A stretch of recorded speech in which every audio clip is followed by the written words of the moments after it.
c'est peut-être intéressant de faire un petit rappel historique. Et Didier Grandjean, qui est au niveau de Messigny entre-temps, tu es le président? Oui, je suis président de Messigny entre-temps. Voilà. On fait une association sur la recherche historique de tout ce qui a pu se passer à Messigny, voilà, que ce soit dans l'architecture, l'histoire, etc. Donc Olivier m'a demandé de commenter son diaporama qui est suite aux photos que je vais passer sur on va dire le passé de Messigny. On a 2-3 photos aériennes de Messigny qui sont pas mal du tout. Donc on va voir Messigny avant, Messigny après, les petites différences et voir l'évolution du village avec bien sûr l'augmentation de la population. Donc on commence par l'évolution de la campagne qui peut être aussi considérée comme notre compagne, forcément. On vit avec, on vit dessus. Donc s'il y en a qui connaissent un peu la petite épicerie, c'est du village. Je crois qu'Olivier n'a pas branché son micro.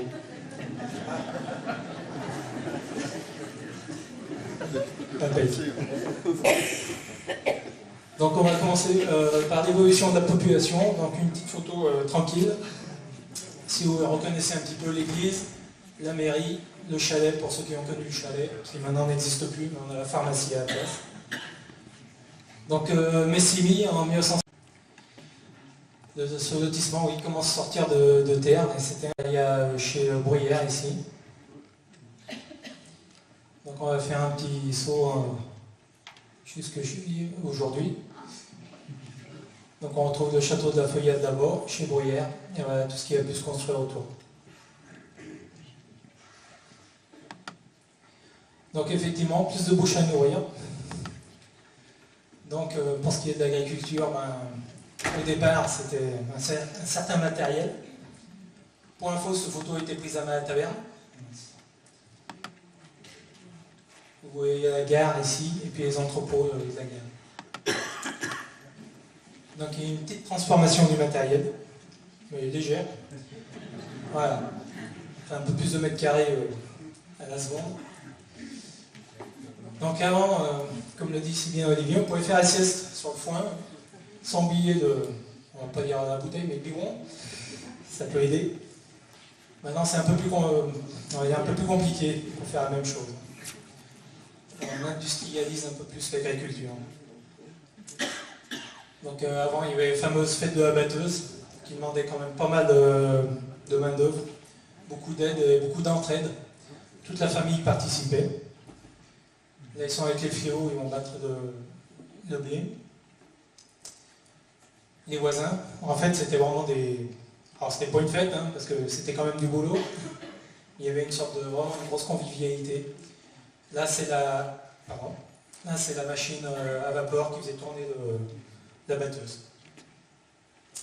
Il y avait donc de la solidarité. Ça, c'est une photo qui date on va dire, du début du siècle, autour de 1900. C'est la famille Boirivant à Bruyères qui faisait des vendanges. On en retrouve une ici aussi.